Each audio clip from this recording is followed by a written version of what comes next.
I want you to picture something with me. And I want you to picture it really clearly because it is honestly one of the most unsettling yet strangely beautiful things I've read in a long time. Unsettling is definitely the right word. It's eerie, but in a really scientific way. Okay, so we're in a laboratory in Germany. It's the middle of the night. The lights are dim, maybe just the hum of some equipment in the background. And in this lab, there are these tiny glass boxes. Little terrariums, basically. Exactly. And inside each box, suspended by a single fragile thread of silk, is a jumping spider. Specifically, Avarcha arquata, a common European jumping spider. Right. And these aren't your big, hairy tarantulas. These are tiny little things. But the reason we are zooming in on them, and the researchers literally used infrared cameras to get macro level close, is because of what happens when they sleep. Or what looks an awful lot like sleep. That's the key distinction at first. They're just hanging there, motionless. It's night.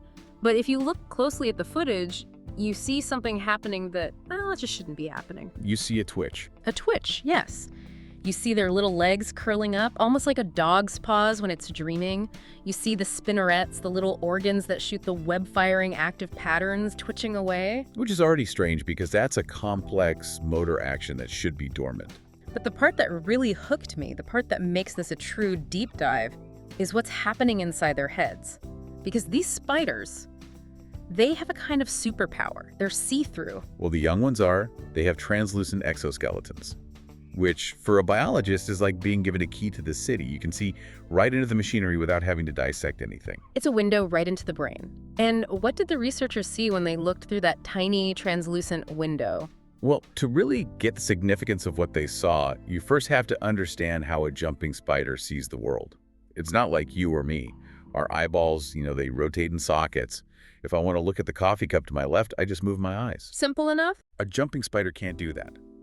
Their main lenses, their big front-facing eyes, are fixed in their exoskeleton. They're locked in place. So they have to move their whole body to look around. That sounds really inefficient. For broad movements, yes. But for fine-tuning, for tracking prey, they have this incredible internal system. They have these long, boomerang-shaped tubes inside their heads, retinal tubes, that they can physically move back and forth to sweep their field of view. Oh, wow. So it's like moving a telescope tube to find a star, but it's happening inside their head. It's an ingenious piece of biological engineering. So if the spider wants to look left, the tube inside its head physically swivels to the left. Right, I think I've got it. So back to the dark lab. The spider is hanging on its silk thread, completely suspended, seemingly dead to the world. And under the infrared camera, you see those tubes just going crazy.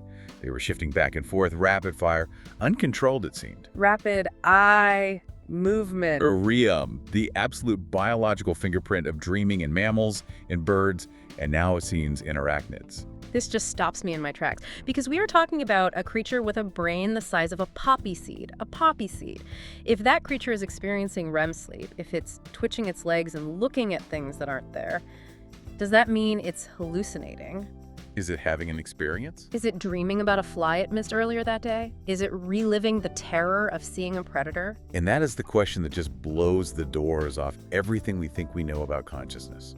If the spider dreams, then dreaming isn't some high-level human luxury. It's not just for processing your taxes or your childhood trauma or your hopes for the future. It suggests that dreaming might be as old and as fundamental as, I don't know, digestion. It suggests dreaming is a core function of a nervous system. Yeah. And that is a profound shift in thinking. And that is exactly where we are going today. We aren't just asking if we dream, we are doing a deep dive into what a dream actually is. Is it a replay? Is it a simulation? Is it, as some of our sources suggest, a message from the beyond? We've got a stack of sources today that is honestly a bit intimidating. We're pulling from the Smithsonian, the Stanford Encyclopedia of Philosophy, which gets really heady, medical journals on lucid dreaming, and some pretty dense evolutionary biology papers. We're going to cover everything from the philosophy of why you hallucinate every single night to the very practical science of how you, yes, you listening right now, can actually learn to take control of those hallucinations. Because I think there are two types of people in the world. Right. Those who say, I have these crazy, vivid dreams every night, and those who say, I never dream. And the science says that the second group is, well, they're not lying, but they're mistaken. They just have terrible recall. Exactly. This biological process is happening to everyone's brain every single night. So let's go back to this zoo in our heads. We started with the spider, but the sources you brought, they didn't stop at arachnids. There was this section on cephalopods that I had to read 3 times just to believe it. The cuttlefish. Yeah. One of my favorites. The cuttlefish. Now, I know they are smart. We've all seen the videos of octopuses opening jars and solving puzzles, but I didn't realize they were dreamers in such a visual, almost cinematic way. This is fascinating because it gives us a clue about what dreaming is physically doing in the brain. So when a cuttlefish sleeps, it enters a state that looks a lot like REM. Its eyes move back and forth, its arms twitch a little. So far, it sounds like a sleeping dog. Exactly. But the cuttlefish has a unique way of communicating, or rather, displaying its internal state. The color changing, the camouflage. Right. They have these specialized pigment cells called chromatophores, millions of them all over their skin. They can change the color and even the texture of their skin in milliseconds to match their environment or to signal aggression or for courtship. It's like having a high-definition, flexible screen for skin. It really is. Now, in the footage described in the Smithsonian materials, the sleeping cuttlefish starts to flash these incredibly intricate patterns. One moment, it's a perfect camouflage pattern. It looks like sand or gravel. The next, it's a specific bold pattern they use for threat or communication with other cuttlefish. But it's asleep. There is no sand. There is no threat. It's just floating there in a tank. Precisely. So the implication is that the brain is activating those pathways internally without any external stimulus. The brain is going wild, to use the phrase from the research. It's generating a scenario, maybe I'm hiding from a shark, and the body is automatically responding by changing color to match the dream. See, that connects the dots for me, because if you've ever watched a dog sleep, you see the paws running, you hear a little whimper, you assume they are chasing a rabbit, but you're just guessing. It's an inference, yes. But with the cuttlefish, you essentially see the scenery of the dream projected on their skin. You can almost tell what they are dreaming about based on the pattern they're displaying. That's a beautiful way to put it. It's an external projection of an internal subjective state. And it really challenges our ego, doesn't it? Our anthropocentrism. How so? Well, we like to think of dreaming as this complex narrative structure. I was in my old high school, but it was also a spaceship, and my 3rd grade teacher was a cat. We think that kind of bizarre recombination requires a massive neocortex, a huge human brain. Right, our special storytelling brain. But if a mollusk is doing it, if a spider is doing it, their brains are structured completely differently from ours. They don't have a neocortex. It means dreaming is fundamental. It's biological hardware, not some fancy software we installed later. Exactly. It suggests dreaming isn't a luxury of higher intelligence. It might be a fundamental biological requirement for any creature with a complex enough nervous system. We see evidence of it everywhere we look now. Like in the zebrafish. Yes, in zebrafish, their neural activity during a sleep-like state looks remarkably like their waking state, even though they don't have traditional REM. With bearded dragons, we see clear REM-like stages, and then there are the pigeons. Oh, the pigeon. It was a little scandalous. I laughed out loud when I read this part in the source material. It is a funny image to conjure. So, researchers monitored pigeons during REM sleep. They had them all wired up. And they noticed that their pupils were rapidly constricting and dilating. Now, pupil constriction in pigeons isn't just about light levels. It's not just an automatic reflex. No, it's very much tied to specific social behaviors. It happens during courtship rituals. It's the look they give when they're puffing up their chest for a mate, or sometimes during aggressive territorial disputes. So the pigeon is sleeping, head tucked under a wing, totally out of it, but its eyes are doing the love look. Or the fight me look. Which begs the question, is the pigeon reliving a romantic encounter from earlier in the day? Is it replaying the memory of the one that got away? She had beautiful gray feathers and an iridescent neck. Chuckles. Exactly. But as funny as it is, it points directly to the idea of memory consolidation and social rehearsal.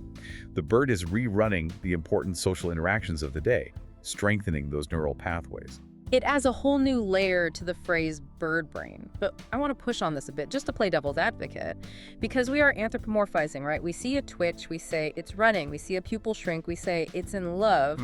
Do we have hard data like direct neural data that proves they are actually visualizing space or action? That is the right skeptical question to ask. And the answer is a resounding yes, we do. And the proof comes from mice. This study was just incredible, a landmark paper. They put microelectrodes into the brains of mice, specifically targeting the neurons in the hippocampus that handle navigation. The GPS of the brain. The absolute GPS, yes. We have these things called place cells and head direction cells. They're incredibly specific. One neuron might only fire when you were in the northeast corner of this room. Another only fires when you were looking directly south. So they're like a compass needle made of meat. A very precise one. So the experiment is simple. The mouse runs a maze during the day. The researchers map the sequence of neuronal firing. Place cell A, head direction south, place cell B, head direction west. They record that specific neural signature. Okay, they have the tape, they have the recording of running the maze. The mouse goes to sleep, and while it is completely still, curled up in a ball, those exact same neurons fire in the exact same sequence. A, south, B, west. It's running the maze in its head. It is rehearsing the tape. The speed is sometimes different. Often it runs the simulation much faster than in real life, like fast-forwarding a movie. But the data is undeniable. The brain is navigating a space that no longer exists physically. It is literally replaying the memory.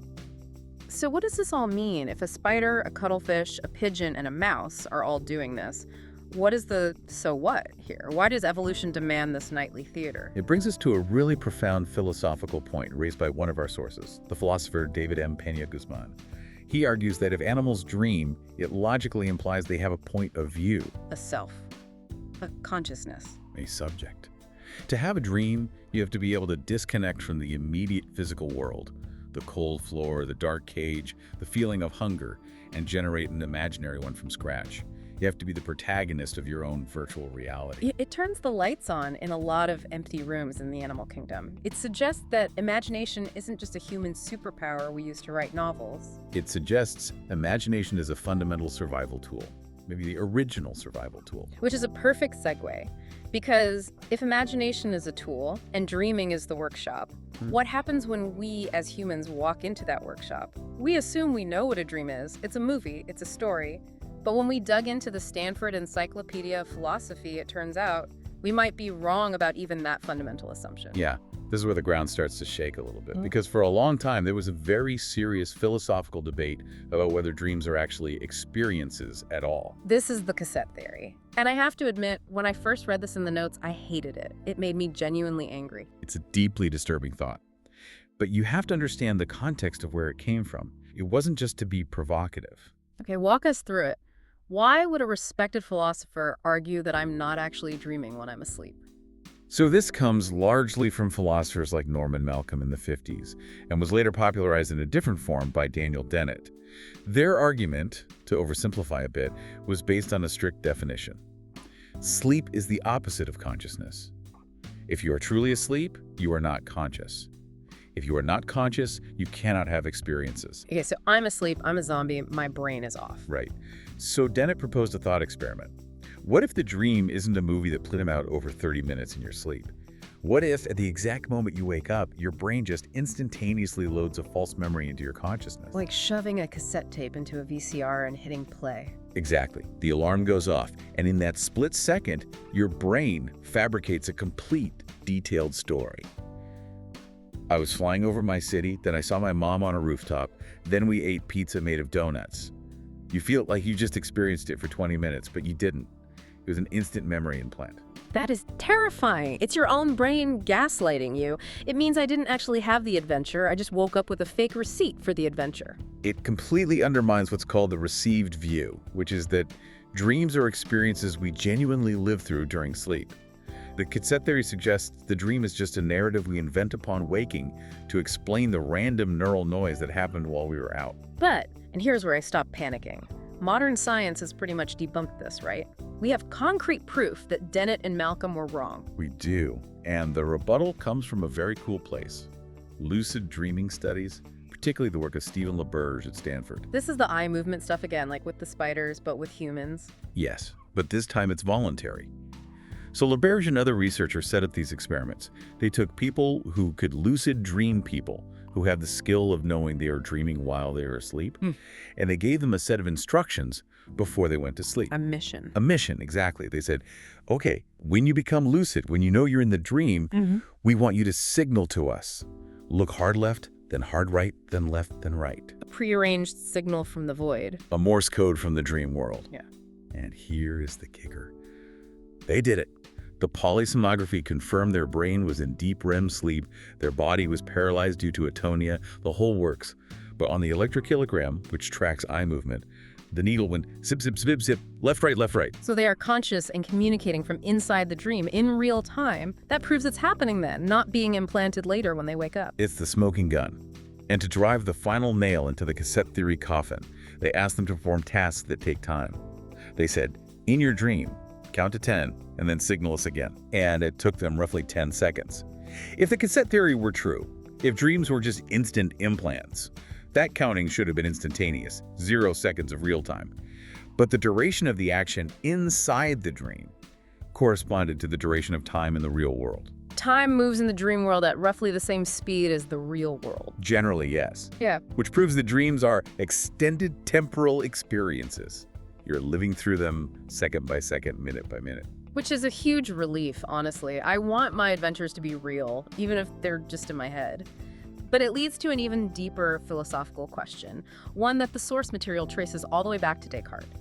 If these simulations are happening in real time, and if they feel completely real, you feel the heat, you feel the fear, you count the seconds. How do you know you aren't in one right now? The ultimate paranoia. Am I awake? It sounds like a stoner question, but it's a real philosophical problem. It is. Descartes famously sat by his fire, holding a piece of paper, and had this crisis. He thought, I have had dreams of sitting by a fire, holding a piece of paper, and it felt just as real, just as solid as this does right now. So is there any single piece of sensory evidence I can trust to prove I'm not dreaming? And this isn't just a mental game. This is the simulation theory, but organic. Our brain is the computer. It's the world for me generator. When you dream, your brain constructs a fully immersive physics engine, a lighting engine, a narrative engine. It simulates gravity. It simulates the feeling of pain. It simulates the taste of food. If your brain is that good at faking reality from scratch, we have to be a little humble about what we call reality. There is another debate in the sources about this, about whether dreams are hallucinations or illusions. What's the difference there? It's a subtle but important distinction. The standard view is that dreams are hallucinations. You're perceiving objects and events that aren't actually there. Yeah. Your brain is just making it all up. But the illusion view suggests that your brain is actually interpreting real bodily signals, but just misinterpreting them. So, for example, the sound of a siren in your dream is actually your brain's distorted interpretation of your real-world alarm clock going off. Or the feeling of flying in a dream is actually just a misinterpretation of the sensation of your lungs breathing and your body being weightless on the bed. Exactly. So in that view, the dream isn't created from nothing. It's a fantastical story woven around real, mundane physical sensations. Most researchers today lean towards the hallucination model, but it's likely a mix of both. So if nature kept this capability, this incredibly high-fidelity VR headset inside our skulls, from the dinosaurs to the jumping spiders to us, it must do something critically important. It can't just be a random screensaver. It's too expensive, biologically speaking. Oh, it's incredibly expensive. Think about what you're doing when you're in REM sleep. You are paralyzed and helpless. You are vulnerable to predators. You aren't finding food. You aren't finding a mate. If sleep and dreams didn't provide a massive survival advantage that outweighed all those risks, evolution would have ditched them millions of years ago. So let's get into the function. Why do we do it? The sources outline 3 or 4 major theories, and I want to dive into the first one because it feels the most personal. The idea of overnight therapy. This is a theory championed by neuroscientist Matthew Walker, and it's a beautiful, elegant theory. It all centers on a single molecule called noradrenaline. Break that down for us. What is noradrenaline? Think of it as the brain's primary anxiety chemical. It's the brain's version of adrenaline. It's what floods your system when you are anxious, afraid, or in a fight or flight situation. It cranks up your heart rate, sharpens your focus, it's high stress. The fight or flight juice. Exactly. Now here is the magic trick of your brain. REM sleep, the stage where most vivid dreaming occurs, is the only time in the entire 24-hour cycle that your brain completely shuts off the supply of noradrenaline. You go cold turkey on anxiety every night. Completely. The tap is turned off. So you enter this dream state where your brain is highly active, memories are firing, emotions are being replayed, but it's all happening in a neurochemically safe, calm environment. The stress chemical is absent. So it's like rewatching a horror movie, but with the lights on and the volume turned way down. You can see what's happening, but you don't get the jump scare. That's a perfect analogy. Walker calls it emotional first aid. He says sleep strips the bitter rind from the difficult memories. Let's say you had a terrible fight with your partner today. It hurts, Yeah. it's visceral, you go to sleep. Your brain replays the memory of that fight in a dream, but because there is no noradrenaline, you don't get the physical gut punch of anxiety that came with it. You process the information without the emotional burn. You divorce the emotion from the memory. So you wake up the next day and you still remember the fight. You know what was said. But it doesn't have the same sharp, painful edge. You've moved it from a hot emotional memory to a cold semantic memory. It becomes a narrative you own rather than an overwhelming feeling that owns you. And they proved this, right? This wasn't just a theory, there was a study. They did. The study was very clever and elegant. They took two groups of healthy young adults and put them in an fMRI scanner. They showed both groups a series of very distressing, highly emotional images. High-resolution, nasty stuff designed to trigger a strong reaction. Okay, so everyone gets freaked out. Exactly. The amygdala, the brain's fear and emotion center, lights up like a Christmas tree in everyone. Then, they send the participants away for 12 hours. Group A stays awake all day. Group B is allowed to go home and get a full night of sleep. And then they come back and do it again. They come back, go back in the scanner, and they're shown the exact same set of horrible images. And I'm guessing Group A, the sleep-deprived group, was still just as freaked out. Group A had almost the exact same massive emotional reaction as the first time. Their amygdala was still firing on all cylinders. But Group B, the sleepers, their emotional reaction was significantly, measurably lower. And what's more, their prefrontal cortex, the logical, rational part of the brain, had taken over and was now suppressing the amygdala. They had digested the trauma. Sleep had done its therapeutic work. It had healed the emotional wound overnight. This makes so much sense when we look at conditions like PTSD. The sources mention that in post-traumatic stress disorder, this exact mechanism is essentially broken. How is it broken? It's tragic, really. In people with PTSD, the brain, for some reason, fails to shut off the noradrenaline during sleep.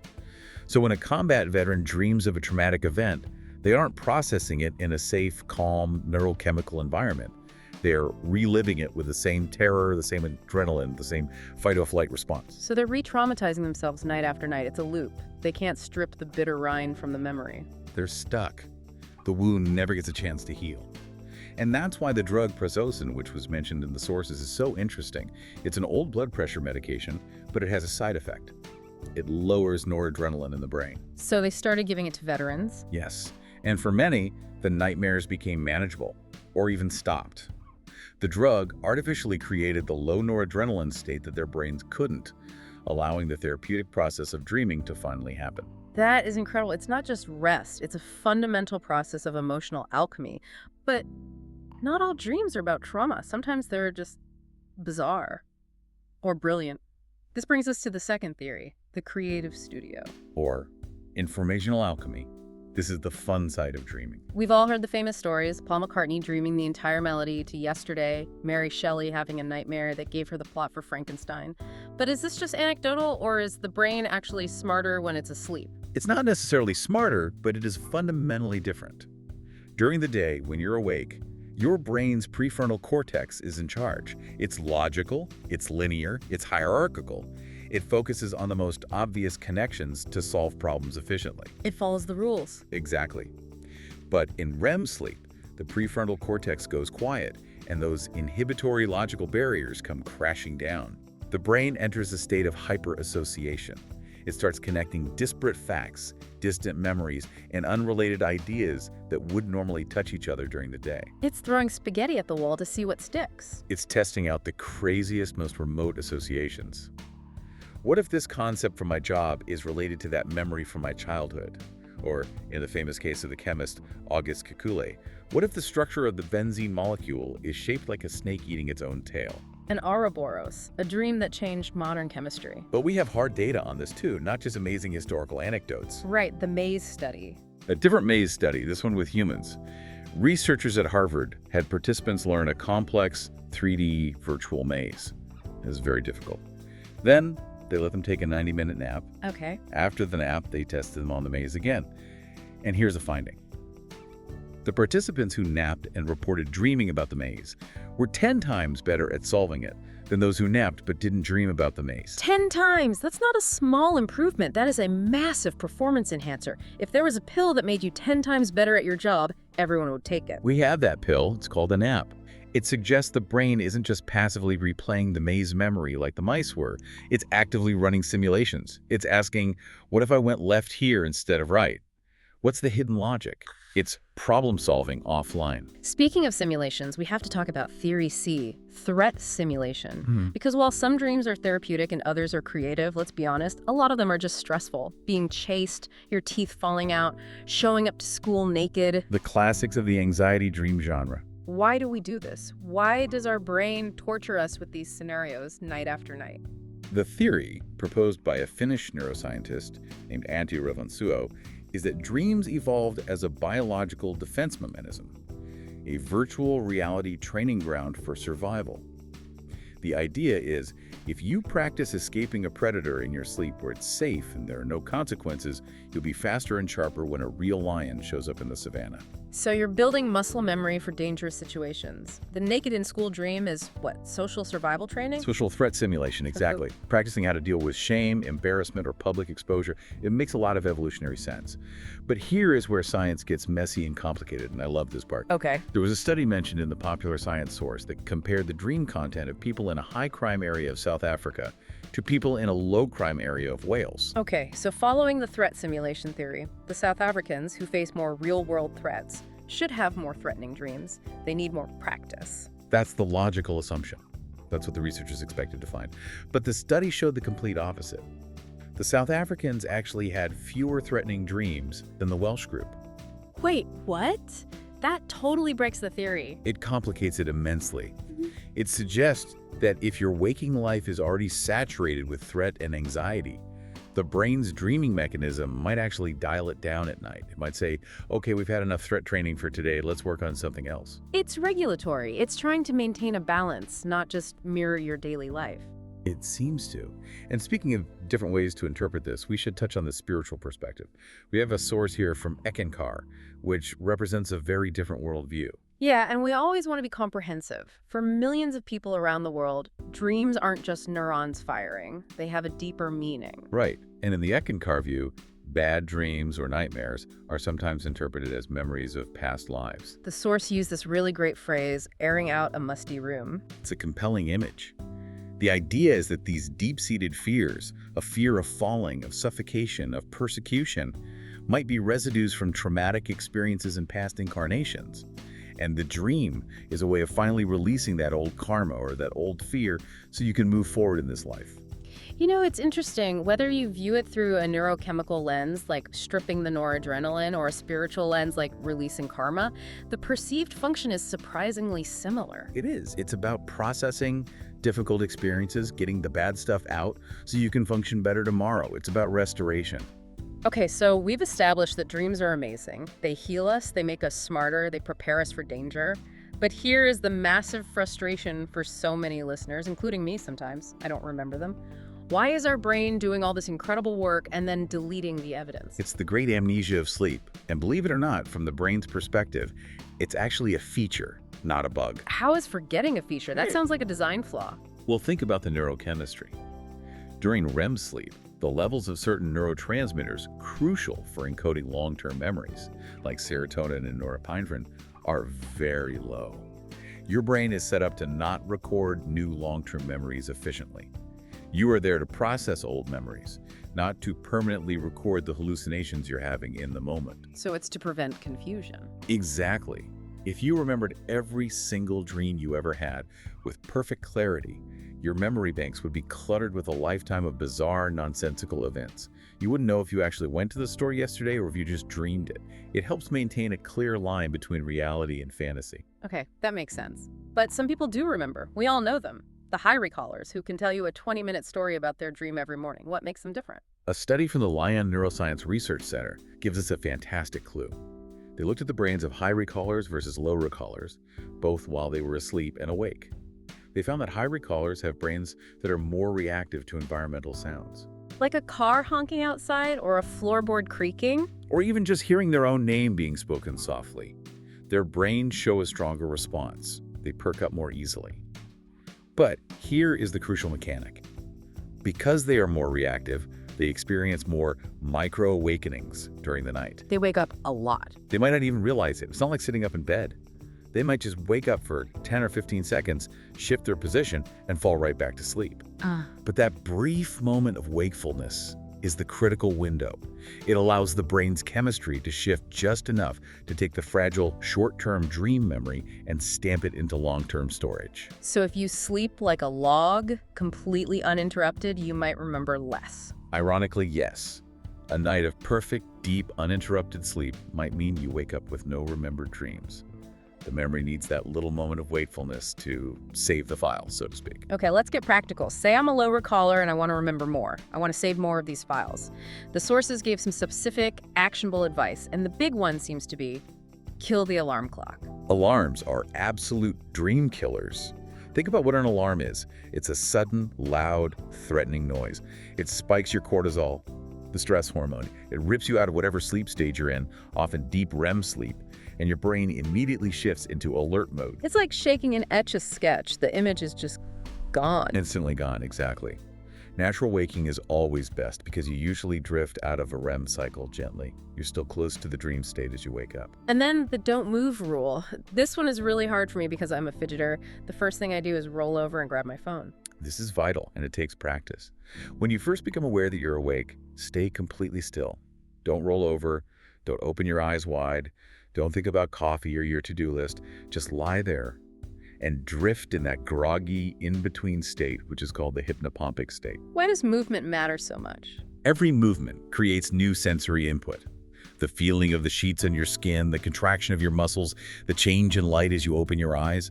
That flood of new sensory data immediately overwrites the delicate, faint residue of the dream memory. So you stay still, and then what? You gently ask yourself a question. What was I just dreaming? Or even just, what was I just doing? Don't force it. Often you'll just grab a single thread, a feeling, an image. I was running. And then you gently pull on that thread, running from a giant rabbit. And often the whole bizarre narrative will unravel and come flooding back. It's a skill you have to train. I'm going to try that. Now let's level up. We've talked about remembering dreams. What about controlling them? This brings us to lucid dreaming. This is the holy grail for many dream enthusiasts. And lucid dreaming is, simply put, the state of being aware that you were dreaming while you were in the middle of the dream. The sources say about 50% of people, half the population, have done this at least once, probably by accident. But only about 20% do it on a regular basis, like once a month. It's a learnable skill, absolutely. And it has a long history. It wasn't invented in the 70s. Aristotle actually wrote about this phenomenon thousands of years ago. He observed that sometimes the image of Chariskos presents itself, but the real Chariskos is not present. And the dreamer is aware of this discrepancy. Aristotle, the original lucid dreamer. So how do we do it? If I want to fly over my city tonight, what do I do? The sources list a few core techniques. Reality testing seems to be the most popular starting point. Reality testing is all about building a habit of skepticism during your waking day. Throughout the day, 10, 15 times a day, you have to genuinely stop and ask yourself, am I dreaming right now? And then you perform a test. Like the classic pinch me. Pinching works, but it can fail in a dream. A better one is the finger through palm test. You try to push the index finger of one hand through the palm of your other hand. In waking reality, it obviously stops. In a dream, because your brain's expectation of physics is a bit wonky, it will often go right through. But the best one, the most reliable one, is reading text. Text is the ultimate glitch in the dream matrix. The parts of our brain responsible for generating stable, readable text are often suppressed during REM sleep. So if you look at a digital clock or a stop sign in a dream, look away and then look back. The letters or numbers will almost always have changed, scrambled, or become gibberish. So if I build the habit of doing this during the day, checking my watch, looking away, looking back, eventually my brain will do it automatically while I'm asleep. That's the theory of habit formation. One night, you'll be in a dream, you'll glance at a book, the words will melt and click. That critical faculty will switch on and you'll realize, wait a minute, this isn't real. I'm dreaming. And at that moment, you are lucid. You can take control. And there's a mild. That's the mnemonic induction of lucid dreams. This technique is all about setting your intention. As you're falling asleep, you repeat a mantra to yourself, something like, tonight I will notice that I am dreaming. You are programming your perspective memory, your brain's ability to remember to do something in the future. And finally, the hardcore method. WBTB, wake back to bed. But statistically, it's the most effective, especially when combined with mild. For this, You set an alarm for about 5 or 6 hours after you go to sleep, which is when your REM cycles are getting longer and more intense. So you wake yourself up in the middle of the night. Yes. You get up, stay awake for maybe 20 to 30 minutes. You can read a bit about lucid dreaming to prime your mind, and then you go back to sleep with the strong intention of becoming lucid. Why does that work so well? Because you are diving right back into the peak period for REM sleep. But your conscious mind is now fresh, alert, and primed with the goal of lucidity. You're essentially hacking your own sleep cycle to insert consciousness directly into the dream state. Okay, so we do all this work. We wake up at 4 a.m. We check the clocks all day. Why? Is it just for fun? Is it just to fly around like Superman? Entertainment is a huge part of it, and we shouldn't downplay that. It's the ultimate, fully immersive virtual reality with zero hardware costs. But there are significant therapeutic applications. Nightmare therapy is a very powerful one. Tell me more about that. If you suffer from a recurring nightmare, let's use the classic example of being chased by a menacing shadow figure, and you can become lucid within that nightmare. You can change the entire dynamic. You can stop running. You can turn around and face the figure. You can ask it, "Why are you chasing me? What do you want?" You can interview your own demon. And very often, the monster shrinks, or it transforms into something harmless, or it gives you a surprising answer. You change the power dynamic. You are no longer the victim in your own mind. You are the director. You can literally rewrite the script. That is incredibly profound. There's also skill practice. We have solid evidence that practicing motor skills in a lucid dream, things like playing a piano scale, tapping a finger sequence, or even practicing a golf swing, can improve your performance in waking life. How is that possible? You're not actually moving. You're not moving your body, but your brain is. The areas of the motor cortex that control those movements are firing in exactly the same way as if you were physically doing it. You are strengthening and refining the neural pathways for that skill. I wouldn't say you can learn a new language, but you can definitely practice your free throw. That is amazing. But we have to ask the safety question. Are there any risks to this? Can you get trapped in a dream? You can't get trapped. That's a movie myth. But there are a few realistic cautions. It can disrupt sleep quality. If you are constantly focused on becoming mentally awake inside your dream, you might not be getting the deep, restorative, non-lucid sleep your mind and body need. You can wake up feeling exhausted. And what about for mental health? Generally, it's considered safe for most people, but the standard recommendation is that for people with pre-existing conditions like schizophrenia or severe dissociative disorders, intentionally blurring the line between reality and hallucination is probably not a good idea. You want to keep those walls distinct and strong. And I've heard about a link to sleep paralysis. There is a link.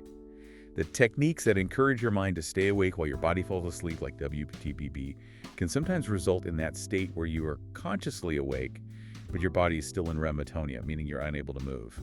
It's physically harmless, but it can be absolutely terrifying if you don't know what's happening. Okay, let's look to the future. This is the part of the deep dive where we get a little sci-fi. Can we record our dreams? Can we put them on a screen and watch them with popcorn the next morning? We are closer than you might think. Yeah. There is some mind-blowing work being done by a neuroscientist named Jack Gallant at UC Berkeley. This is the experiment with the YouTube clips, right? Yes, it's a brilliant proof of concept. Yeah. They put people inside an fMRI scanner, a big, loud brain scanner, and had them watch hours and hours of YouTube clips. Yeah. Just random stuff. Movie trailers, nature documentaries, people talking. And the machine was just watching their brain watch the videos. Exactly. It was watching how the visual cortex reacted to different inputs. They used machine learning to build a dictionary of brain patterns. So the computer learned that pattern A means cat, pattern B means airplane, pattern C means a human face. Okay, so they calibrated the machine to a specific person's brain. Precisely. Then came the test. They showed the participants a new set of videos, ones the computer had never seen. They recorded the brain activity, fed it to the computer, and asked it to reconstruct the video based only on the brain waves. And what did it produce? It produced these grainy, surreal, dreamlike movies that actually matched the general content of what the person was seeing. If the person was watching a clip of Steve Martin, the reconstruction looked like a blurry, ghostly figure of a guy in a white suit. You could tell it was a person. So if we apply this same technology to someone who is sleeping... That's the ultimate goal. In theory, you could have someone sleep in an fMRI scanner, and the machine could decode the visual imagery of their dream and spit out a fuzzy video of it. But there is a huge catch, isn't there? The sources called it the narrative problem. It's a massive catch. It's the difference between seeing and understanding. The scanner can see images. It can see a face. It can see a car. But it misses the story. It misses the propositional content. Give me an example of that. Okay, let's say in your dream, the scanner sees the image of Marilyn Monroe and the image of Barack Obama. It can reconstruct those faces. But it has no idea if you were in love with Marilyn Monroe in the dream, or if Barack Obama is giving a speech, or if they're both teaming up to attack you with baguettes. It sees the nouns, but it misses all the verbs, the adjectives, and the emotional context. It misses the meaning. It just gets a list of props. Exactly. And there's an even deeper philosophical problem, the ground truth issue our sources mentioned. This is the idea that we can't ever truly verify the recording. Right. Let's say I record your dream. I show you the video, and you say, "That's not what I dreamt at all. The car was blue, not red." Who is right? Your own memory of the dream is notoriously unreliable and fades quickly. But the machine's reconstruction is also just a statistical interpretation. There is no original tape or ground truth to compare the two against. We don't have the raw file. We just have two unreliable witnesses. Yeah. Your memory and the computer's guess. We don't. But, and this is important, we are getting much better at detecting consciousness itself. There's related work using fMRI, where they can communicate with patients in a vegetative state, people who can't move or speak at all. How did it do that? They put them in the scanner and ask them questions with a yes or no answer. They say, if the answer is yes, imagine you're playing tennis. If the answer is no, imagine you're walking through your house. And the brain lights up in different places. Exactly. When they imagine playing tennis, the area of the brain for motor control lights up. When they imagine walking through their house, the area for spatial navigation lights up. The researchers can see the answer. So we can see the physical footprint of their imagination. We can see a thought. Which proves that these internal mental states, dreaming, imagining, deciding, are physical, observable events. They're not ghosts in the machine. They are the machine itself at work, and we are just beginning to learn its language. We have traveled from the twitching retinal tubes of a tiny spider in a German lab to the idea of recording our own nightly movies in a brain scanner in California. It's been quite a journey. It really has. And I think if there's one big takeaway for me from all this material, it's that dreaming isn't just noise. It isn't just your brain taking out the trash at the end of the day. It's emotional first aid. It's a creative studio. It's a threat simulator. And it might be the most fundamental and intimate form of consciousness we have. It's the brain telling itself stories in order to understand the world and in order to understand itself. So here is the final thought, the provocation for you to take to bed with you tonight. Several of our sources touched on this modern theory of consciousness, which says that your waking reality is actually a controlled hallucination. Your brain sits in a dark, silent skull, and it just guesses what's out there based on noisy electrical signals from your senses. Right. So if the waking world is a sensory hallucination that is constrained and corrected by input from the outside world, by light and sound and touch, and the dream world is a sensory hallucination without those constraints, how fundamentally different are they really? Are you sure? Absolutely 100% sure that you're awake right now. You might want to try a reality check, just to be safe. Go on, try to push your finger through your palm. Let us know what happens. Thanks for diving deep with us.